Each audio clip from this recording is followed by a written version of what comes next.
Colyar imputes arrest to Felder conspiracy. Atlanta Journal, Sunday, May 25, 1913. Knoxville, charge against him not pressed for more than 4 years. As Colyar was detained late Saturday afternoon on the request of E.D. Connors, Chief of Police of Knoxville, Tenn, to face an indictment charging forgery returned 4 years ago by the grand jury at that city. The amount involved is $90. Colyar hotly maintains that his arrest is a plot of Colonel T.B. Felder's to get him out of town. He declares that the Knoxville official was prompted to press the old charge against him by a friend of Felder's. Colyar was taken into custody by city detectives on the street and accompanied them to police headquarters. He was closeted with Chief of Police Beavers and Chief of Detectives Lanford for nearly an hour. Later he secured bond and was allowed his liberty. Says Felder caused arrest. "I have been in Knoxville many times since the indictment was returned against me," Colyar told Chief Beavers, "and there never was any attempt to press the charge or arrest me. If Felder had not devised the plot, no action would have been taken at this time." Colyar says that the charge of forgery grew out of the complaint of a woman of questionable reputation in the Tennessee city.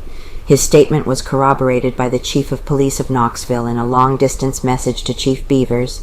He asserts that 4 years ago he was called in to draw up her will, and that she paid him for the work with a check for $90. The check, he says, passed through several hands and was honored at the bank. The woman did not allege that it was a forged paper until 6 months later, he maintains. Chief Beavers' statement, to set at rest all speculations and rumors. Chief of Police Beavers gave out the following statement Saturday afternoon outlining the connection of A.S. Colyar with the recent sensational developments. "I first met Mr. Colyar on Monday, May 5th. Detective Osborne came to me and told me that he had met a man on the street who he thought could get valuable information in the Fagan case and these matters which have developed later.